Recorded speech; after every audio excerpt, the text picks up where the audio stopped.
Well, today we're going to talk about the low light performance of the Canon R5 MKII.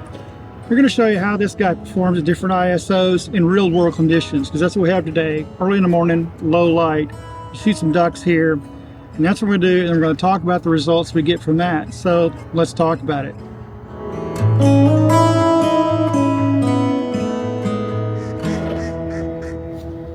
So the R5 MKII in low light conditions. Well, I had a video a few weeks ago about bad light. So bad light and low light are two different things completely. So remember that. I'll have videos about bad light because in Alaska, most days we shoot in bad light. Maybe not low light, but bad light. So what is bad light? Let's talk about that real fast and what is low light. So bad light is days where, yes, the light is low. You have low fog cover, you have rain, you have snow, you have fog, you have a lot of wind. Wind will destroy an image because as the wind goes through, you're causing atmospheric distortion between you and your subject, which means it's harder to shoot through that. So with the camera, with bad light, we're not as worried about image quality as much as autofocus. So really in bad light, you want to know how well does the autofocus work on a camera to get through all that garbage between you and the subject, to capture that subject, to lock onto that subject. Then again, how does the image quality come out on that subject in those bad light conditions? And in that video I had about bad light, you will see the autofocus slammed on those birds, stayed on those birds, worked really good, and the image quality was quite well, even without DXO. Now, what is low light? Well, low light is just that. You have less than ideal light, but your conditions are fine. So like today, I have no fog, no rain, no wind, none of that. The sun's really low right now. It's just coming up. It's starting to get a little higher now, but luckily I already got my shots for what we need for this video here, where I'm out to this little duck pond and creek here. And your light's just a little bit lower, so you have to shoot higher ISOs in good conditions between you and your subject. That's what low light is to me. So the autofocus should work just as well, except for in lower light, it's sometimes harder for autofocus to grab, but that's what the R5 MKII does really well in grabbing in those low light conditions. But what we want to cover in this one is how does the ISO performance in that low light look? And that's what we're doing today. So with all that out of the way, let's talk about what I'm doing here in a couple of these test shots. So right now I'm sitting on a creek and a pond here that has a lot of mallards and some seagulls and some mergansers and stuff. What I'm doing is here, there's a log they like to sit on, so I'm out here at early light conditions to shoot these guys in real world conditions of what the ISO looks like from 10,000 up to 51,200. Now with all that said, one of the things I want to preface this about is with mirrorless cameras. When I first got the Canon R5, after shooting DSLR 5D Mark IV and some other cameras prior to that, the first time I took it out, I was extremely unhappy with it. A couple things. If I shot aperture priority, which did just a few times, it would push the ISO in these cameras way too high. All the mirrorless cameras do. They push the ISO higher than I personally want to see it. Second thing was, when I got back looking at images, at the same light conditions I had the 5D4 on with the R5, I thought it was way too noisy. I was really, really upset with the camera. And I didn't understand what was going on with the camera, and that's the biggest reason why. But I hated it. I almost took the camera back, the R5 back. It's just too noisy. The autofocus, phenomenal. All the features of it, the speed of it, all those things were great. It's just the noise was so high in the image. But after researching, working through things, I figured out my problem. It's Lightroom. Lightroom does not have the correct profiles for these cameras and lenses across the board. Canon, Sony, Nikon, everybody, Fuji, whatever. It doesn't have the right profiles for mirrorless cameras, it just doesn't. And what I found was, if I put in the DPP4, the Canon actual software, and look at the images versus Lightroom, I noticed that DPP4 looked cleaner, the colors looked better, the sharpness looked better, the noise looked a lot better. What it was doing was, it was playing the same type of principles that it does in JPEG in the camera to show you what the image should look like when you took the picture, whatever those were. But Lightroom was not giving me the same results. It was a lot noisier, less colors. Even if I loaded the correct profiles and whatever in Lightroom, didn't work. So then I ran across DXO PureRAW. And I'd used Topaz prior to that, denoise, but I really still wasn't happy with what I'm getting out of that, the way the process worked going through Topaz. Just a lot of things that I don't want to get into here, but it's been discussed more and more times by a lot of people. But with DXO, I could load just the profile in and minimal sharpening, minimal noise, and make it look just like I did in DPP4, the Canon software. So I loved it. So since then, every image I edit goes through DXO prior to me editing. I go get my pictures down, the ones I want to edit, run those through DXO, then process them. So for that being said, every image in this one, now that luckily DXO exists for this now, for the 5 Mark II, Canon R5 Mark II, excuse me. You'll see me mess that up a lot when I talk about the Canon Mark II, Mark V. I'll do that a lot. But anyway, I run them all through there. So these images are ran through DXO and then put out. And I've been so far really surprised with the quality. So after I get done here, I'm going to go back, I'm going to process these images, just walk you through all those different ISO ranges. We'll look at them, make a determination what we think about this camera in real world situations. So far what I've seen when I was in Barrow shooting at 10,000 ISO, it was no different than shooting the Canon R5 as far as noise. Once I finally got it processed through DXO, it looked just exactly the same to me. So I'm going to shoot a few more pictures of these, then we'll run back and we'll talk about my Barrow trip with the images I had there, and we'll talk about these duck pictures I have here of these different ISO ranges. We'll look at them, let you know what to think. Again, this is real world, not in the studio shooting a card where we could just shoot in controlled environments. We're talking about what does the ISO look like in the real world environment with real light outside. So let's get after that, and I'll talk to you here in just a minute.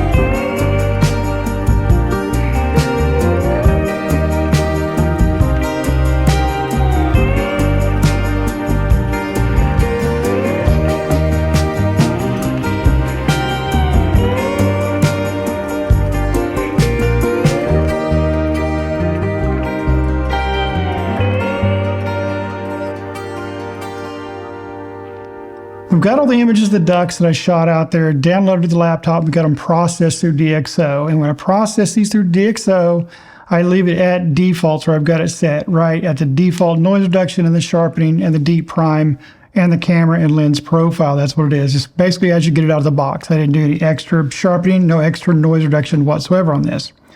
So I've got those in here, and we'll look at those here in a second of the ducks. What I did is I shot them from 10,000 ISO up to 51,200 ISO. So no reason going below 10,000 because we know those are all going to look good. We're just really concentrating on anything above 10,000 all the way to the max that the camera shoots. But first we're going to talk about two actual real life in the field on assignment type images that I took, and they're of Arctic fox from Barrow, Alaska. One of these is a spoiler from a video that's fixing to come up, but I really wanted to show this to you because they're both at 10,000 ISO in the field in some very bad light and some very low light. The first one is actually of an Arctic fox that was under a building, which means it's in the complete shadows. The only thing, maybe a little bit of his face may have a little bit of light on, not much. So if you look at my settings here, I'm at 1/802nd. I've got the 1.4 extender on the Canon EF500 f4. We're at f5.6, 700 millimeters, and at 10,000 ISO. So what we're going to do is we process through DXO. See all those settings here. See it's a D and G. This is what the image looks like. Let's zoom in to 100%, which means we're cropping way in. So cropping 100%, and look at that. To me, it looks fantastic. 10,000 ISO. The eyes are nice and sharp. Look at the blacks in here. Almost no noise showing up. No real distortion in the fur. This is all out of focus back here on this fox. The only thing that's really in focus right here is his head. Or her head. I don't know which one it is, a male or a female. But it looks great to me. Look at the detail on the rocks. Like I said, this is 100% zoomed in. Just crazy. Look at that. So 10,000 ISO in this image. This is really the worst condition to shoot in, something back under a building in the shadow. Because you can see basically where these shadows start is way out here. Goes back in there. So it looks good to me. Okay, this next image is a bit of a spoiler. Like I said, it's for a video that's coming up very soon, but I wanted to show this to you because this is real world in the field doing wildlife photography on a subject just popped up. So I had to jack it up to 10,000 ISO because it's under a building. So I had to shoot to bring that brightness up to get this fox in focus. It's a juvenile fox. So look at my settings again. I'm at 1/1000th of a second. Got that teleconverter on that 500 f4. So I'm at 5.6, 700 millimeters, again, at 10,000 ISO. Let's zoom in here at 100%. Well, first of all, there's the image. Looks good. Everything looks sharp to me. Let's zoom in and look at that. 10,000 ISO, noise, minimal at best after we process their DXO. So like up here in the darks. You see a little bit of noise, but not enough to really matter. But where it really matters is in this fur, in those eyes, in that nose. Because remember, at that depth of field, all I'm getting in focus is his face. And if you look down here, the ground cover that's in the same focal plane looks incredible to me. See that little bit of green and all the detail in it looks good. The noise didn't mush it out. Let's look at the next image here, another one. Same thing. The focus should be right here on this face. That's the only thing we should have in focus. And again, detail looks great. Noise is minimal in those eyes, that nose, even up in here in the darks. You'll see some, but not enough to matter, but it looks great to me. So those two are 10,000 ISO images of this fox out in the field in Barrow, and not just low light, in bad light, very bad light. It was foggy, it was raining, it was extremely windy, it was just pretty miserable out there, and had to shoot through all that to get this fox in there. So it did well, autofocus locked up, and the ISO performance at 10,000 to me looks good. Now let's move over to the ducks we shot today. We're doing these always from 10,000 to 51,200, the max of the camera. So we're going to look at those ISOs and see what they look like after I ran through DXO on all these. So we'll start with 10,000. Again, remember, we're zooming in 100%. So that's taking this much, going into that much. So from out here to here, that's quite a bit of crop it in. So we're going to crop in here. We're going to look at it. 10,000 ISO. I almost don't see any noise. You see a little bit of grain here, which you should see, but as far as in the feather detail, the water detail, the legs, the darks, everything looks good at 10,000. All right, let's move it up to 12,800. Let's look at this one. Again, 100%. Minimal noise there. Everything looks good in the beak. The darks look good here below the beak. Feather detail looks great again to me. Look at the water droplets in the feet, reflection. Everything looks good. Let's look at this log down here. Looks great. Let's move on up. Let's go up here to 16,000 ISO. 100% zoom, back on the eye again. Not seeing the noise, really anything to interfere with the image, that is. Beak still looks good. Darks look still good. I'm not seeing a whole lot of noise in there. Again, feather detail looks great. Water droplets look good. Feet. Looks good. It's jumping on up. So now we are at 20,000 ISO. Let's see what it looks like.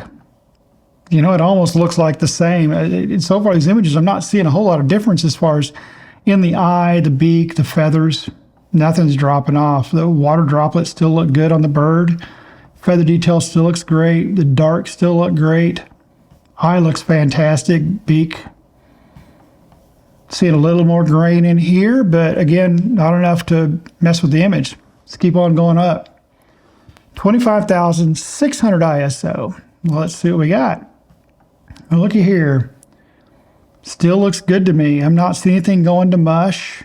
No major tearing, no color vignetting or anything. Blacks look good. The eye still looks good. The beak still looks good. Feather detail still looks great to me. I can see all the feather details. Feet, water droplets, all still good. I'm not seeing any tearing up from that higher ISO. Let's go higher. 32,000 ISO. Let's look at this. Again, still looks good. Looks like my focus may have missed just a touch here. That eye looks a little softer, but you know, the beak looks great. Looking at these darks again right in here. I'm not seeing any I see a touch of noise in here now, but I'm not seeing anything that's given. What I'm really worried about noise is getting color distortion, those purples and magentas sometimes you start getting when you get a real high ISOs. The feather detail still looks great. I'm still seeing the water droplets here really good. The feet still look good. Not seeing much degradation there. So now let's get into the stupid range. We're in 40,000 ISO. Let's see what we got. You know what? Still looks good to me. I'm kind of surprised. I'm seeing a little more noise right here on the edge of the black to the white. But again, not enough to ruin the image. It really, you're nitpicking. We're zooming way in here. But look, we still got this color. I'm not seeing those little funky colors. Feather detail is still good. The eye's still sharp. The beak still looks great to me. Chest feathers look good. Look, the water droplets still look good. Feet still look good. All right. 51,200. This is in the really stupid range. Zoom in here, 100% again. Remember, so when you zoom in, that's when you start seeing imperfections, and you should see some softness in focus and more noise. But with DXO, I'm going here, still looks good. Focus is not really critical on the eye, but you know, I just snapped these real quick, but it's pretty close enough. Beak looks good. The darks in here. Let's look back here on the tail feathers again. Looks good. Again, I'm seeing a little more noise like the other ones. I'm seeing a touch of color cast right on that edge of that line. Not enough to ruin the image again, because this bird does have blue and purples in it. So it really, unless you're zooming in this tight, you won't see it. Let's look at the feather detail. Wow, looks good. Look at that. All that feather detail looks good. Still seeing the water droplets. Legs still look good. I'm kind of impressed what that looks like. That looks really good. Let's jump on to the next bird I took a shot of. This is the mallard. We should have a lot more colors and darks in this guy. So again, we're starting off at 10,000 ISO. Let's zoom in on his head. Looks good. Feather detail's good. Again, the sharpness is right here. So this beak is falling out a little bit because that real narrow depth of field there, even at f9. So let's see here. Chest feathers look good. I'm a little overexposed here on this image. Let's look. Feet look good. And there's that log. The log looks good. So we're going to have some good things to look at here because his eye and this log and the feet are all in focus in his chest. So we're going to get a lot to look here. So 10,000 looks great. We knew it would. Let's go here to 12,800. Again, that looks good. Chest looks good. Feet look spectacular and log looks spectacular. Let's check out here in these noisy areas. A little bit of grain, but not enough to worry about. 16,000. Let's look here on the head. Focus is not critical, but we're not looking for focus. We're looking for ISO performance. Chest feathers look good because all the water droplets. Feet look great. Log looks great. The noise is not bothering me a bit here. Really don't even see it. It doesn't look much different than the 12,816. Let's jump to 20,000. So at 20,000, let's look at the eye. Ooh, looks good. Looks good. Feather detail looks really good. Water details, feet. Feet look great. That log looks great. So now looking over here in the noise, looks good to me. Let's jump on up. 25,600. Look at the head. Looks good. Chest feathers look great. Water, look at the feet. Feet look great. Log looks great. It's 25,600. Let's go higher. Let's go to 32,000. Looks good here. We lost the glint in the eye because of the angle of the light. Chest feathers look great. Water droplets. Look at the foot. Look at the detail on the foot. So the ISO is not killing us after running it through DXO. You see the noise in here in the background more. Looking in here, you can see a little bit there. No color cast. Remember, that's what I'm looking for, is that color cast that really ruins the image. Looks good. It's going up. 40,000 ISO. Colors look good. Chest feathers, I'm still seeing a lot of detail. Let's look at this foot. The foot's where I can really see it. Look at all that detail in that foot and in the log. Let's look at the darks here again. No color cast. We look at his little butt here. Not seeing any in these darks, any color casting. Look at the noise again over here. Still looks good to me, very acceptable. 51,200, that's the max again, right? How bad can it look? Doesn't look bad at all. I can see where it mushed up this a little bit, but I think that's more due to our focus. It's not critical on the eye. It looks like it's hidden more in front of the eye, like right here in the head. Feather detail still looks good. Let's look at the feet. They look really good too. The log looks good. Again, I'm looking for noise, not as much the focus. Let's look in these darks. You know, I'm just not, I see noise, but it's not enough to make me go, ugh, you know, I can't use this. I just can't use it. But when I look at that, all this back in here, it's very acceptable to me. At 51,200, guys, remember that, 51,200 through DXO. Base, noise, and sharpening. I didn't do anything special, nothing extra. Just deep prime, just right in the middle, like you do, we get it out of the box, right? All right, so that's that duck, 51,000. Let's go to the last duck we're going to look at here, and we are at 10,000 ISO. So remember, when you're sharing this on Facebook, Instagram, things like that, even YouTube, this is what your image is going to look like. You're not punching at 100%. When you punch at 100%, you're going here to here. Remember that, okay? To see the head here, watch when I zoom in. Look, all I'm getting is this much of the image, literally that much of the image. All right, let's look at the eye. Eye looks great, 10,000. Look, there's a detail in the beak, all those little teeth things they have in there. Feather detail, look at that. Looks great, 10,000 ISO. Let's jump her up, 12,800. See what we look like. Look at that feather detail, the darks. Beak's falling out because the focus is long in here somewhere. Look at that. All that feather detail. Look at these darks in here. So we're going to keep looking at this feather right here that's tore up. Because one thing that Topaz does I don't like, when you get these higher, noisier images, it will start tearing this thing up. It'll start looking weirder and squigglier. All these that I looked at before, this looked good every time. All right, let's move up. 16,000. Let's look at the head. Wow, looks good. It cleaned that up. Great. The noise is not that bad, really, at these ISOs when you get it right. And colors look good. All this noise out here in the background looks good. Let's look at the feathers again.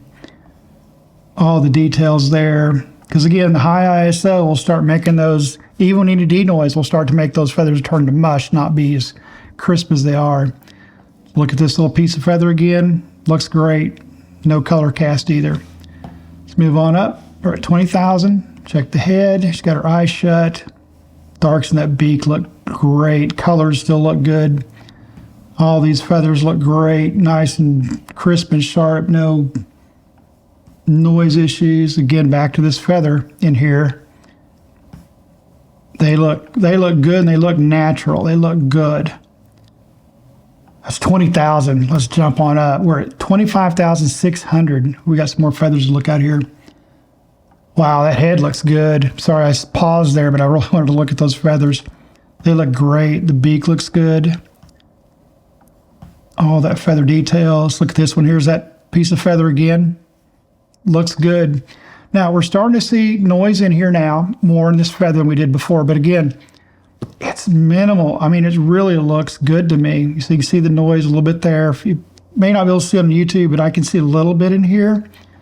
But it's not enough to bother me at all. It looks really good. Let's jump up higher. We're now 32,000 ISO. Let's look at the head. Looks good. Critical focus got missed a little bit here. Happens. But let's look where it is. Look at that feather detail. The noise in the feathers looks good. Here's that piece here. You notice it's disappearing a little bit, but I think that's more to the angle of the light because we don't see much more noise in these feathers than we did in the last one, just a little bit. But what I'm not seeing, I'm not really seeing color cast in here, which I think is really nice in these really darks. Looks good. Let's move on up to the next 40,000 ISOs. Look at the head again. Looks really good. The beaks looks good. Feather detail looks good. We're seeing more noise now, but not enough to really matter. Now, here back to this feather. Remember a while ago I said that was the angle of the light? Go back to that one. See, it's just the angle of the light. So we're back here. We're at 40,000 ISO. We're seeing more noise. We're seeing a touch of color cast right here, just a touch more than we had before at 40,000. But not seeing it here, but we're seeing a little bit right in here. Other than that, everything else looks great in here at 40,000. At the end of it, 51,200 max ISO here without going to extended. Everything looks good. Missed the critical focus on the eye here again. Again, like I said, it happens. I just picked one out of each set. I didn't really look at them before I processed them. Looking at the darks, looking at the noise. We see noise in here, but again, it's not bad. I like a little bit of noise. Look at these feather detail, looks really good. Look at these feathers. They look good to me. Getting out here to this feather again. What I'm not seeing is any crazy squiggles to this like I get with topaz when I get these weird squiggles. I am seeing more noise in these dark feathers. And I'm seeing just about the same amount of color cast as on the last one, but it's, again, very, very, very minimal in these darks, which I really like. You can see a little bit in here, we're losing a touch of detail in these feathers, but not enough to even really matter. It still looks really good in this feather detail. Feet, everything. I like that this one feather is messed up. It gives a real good look at if the denoise is really messing and the sharpening is messing with that, and it's not. It just kind of gets a little more degraded each time. It doesn't start changing its shape, which is good. Yeah, that looks really good. So what is my conclusion on the ISO performance of the R5 Mark II? I think it's really good. Like I said before, with the R5, I didn't like the noise performance of it either. Or my Z9 or my Z8 without processing them through DXO. That was to get the colors, the lens profiles correctly, to get the sharpening of those, just like either the Nikon software or the Canon software, the way it looks out of their software, where it looks close. This looks much closer than it does to me than anything else. Right in Lightroom, Jared Poland had a video, I think the two back, where he was even talking about when you look at the R5 Mark II images versus the R3, the R5, and those, it was much brighter than the others, the exact same. So Lightroom or the camera, one of the two, is making that image a little brighter, which means it's probably got more noise in it. So I really believe that Lightroom, even from the first one I put in there, I could tell Lightroom was not ready, wasn't set up correctly for that R5 Mark II. And once that's why I held off my review of these images until I got DXO, so I could run it through my editing process. And the one thing I'm going to say to everybody, because I think that, to me, the low light performance of this, I'm at 51,200, and that's a more than usable image. This is great. This duck we're looking at here looks great. My advice is to, with all the talking heads, including me, take everything with a grain of salt. Go out and look at it yourself before you make a judgment. I see, so it's like the big clickbait thing now about the dynamic range and the low light performance of the R5 Mark II. It's just like with the R5, everybody was complaining about the overheating. I never had my R5 overheat, and I do this all day long. Never had it overheat. But in wildlife, we don't shoot for extended long periods of time in video where the overheating exists. The R5 Mark II has great low light performance for me for wildlife. I'm showing it to you right here. If you process them, if you don't process them through DXO, you're going to have a different experience, because Lightroom, unless you use some other editing software, I don't know what it's going to do to them, but it looks really good to me. So take everybody's advice, including my own, with a grain of salt, what you see about low light performance and the performance of cameras. Go out and test them yourself and look at the files yourself. If somebody offers you to download the files, download them, play with them through what software you get, see what you can get out of the images. But I think it's really good in here. I don't have a problem with the low light on this camera. It looks great to me. I'm kind of, be honest, I'm really blown away, especially when I go back to the Fox picture. And this picture, I haven't edited at all. You'll see if I go to the develop module, there's nothing edited on this picture. It's just base. I haven't done anything to this picture other than process it through DXO. And when I jump in here and look at this, I just was tickled pink, because when I took the picture, I wasn't sure what I'm going to get, because I knew, glancing at the back of my camera, I had shot that at 10,000 ISO and 1,000 shutter, because I only had that fox down there for probably not less than a minute. He was under there and he was gone. And I was so happy that I got these images and how the detail looked in it, especially after I processed to DXO PureRAW. So again, guys, that's my observation of the high ISO performance of this camera. It's really good. Another bit of advice is, if you're starting to get up to 10,000 ISO, you need to start thinking about something else to knock that down lower. Because yes, you can shoot these high ISOs, but try not to. Try to get that thing as low as you can, below 1600, below 1000, if you can. I understand when you're shooting birds that are moving erratically, you're like, I've got plovers that I've got to shoot at least at, 1600 to 3200. I've got to shoot that fast on the shutter speed. So I'm gonna have to bump my ISO up. And another thing is try to find a faster aperture lens. I know we can't always do that. We can't all shoot f4, f2.8. Those are too expensive sometimes. But try to drop that aperture, try to drop that shutter. If you're shooting a lot, and you're shooting a lot in the early morning, you've just got to learn what you can and can't shoot at those ISOs. If you're once I start hitting 10,000, I see 10,000 like I did with this, the first thing I thought of, but I didn't have the Foxer long enough, was to start dropping that shutter speed, get that thing down to the 500th so I could drop that ISO down more. Because if I'd had it more, I may have had even more detail out of this Fox than I did sitting up at 10,000 ISO. Because the lower you get it, the more detail you're going to get by having a lower ISO in that image. So I understand if you're shooting birds in flight, you're shooting them at twilight, you're begging for trouble. It's just going to happen. So you've got to think about those things. Know what your limitations are of the camera and your own abilities. And that's what I do all the time. When I see that happening, I'm trying to think of different ways to adjust that ISO. But again, back to this. But I'm really, really happy with the ISO performance of this camera. Now, you also got to remember that when you have a stack sensor, your ISO performance is going to get worse than it was on a non-stack sensor. Because the faster it can capture that image, the harder it is to get that light on that sensor. That's why the A9 III, the ISO performance is still not as good. And that's why the Z8 and Z9 have less dynamic range than the R5, the R5 Mark II, and things like that. And that's because it's capturing that faster, so the ISO performance drops. And one of the things I'll crack up about is I didn't hear a lot of people really going overboard about the dynamic range of Z8, Z9, when it came out. Yes, they said, yeah, it's less, but nobody went crazy or just went after it, kind of like they've gone after this Mark II.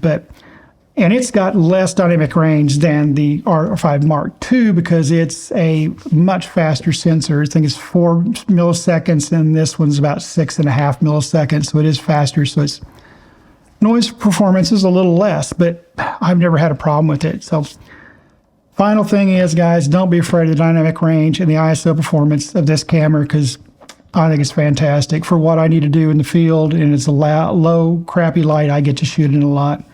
So as always, guys, until the next video, get outside and go run that shutter.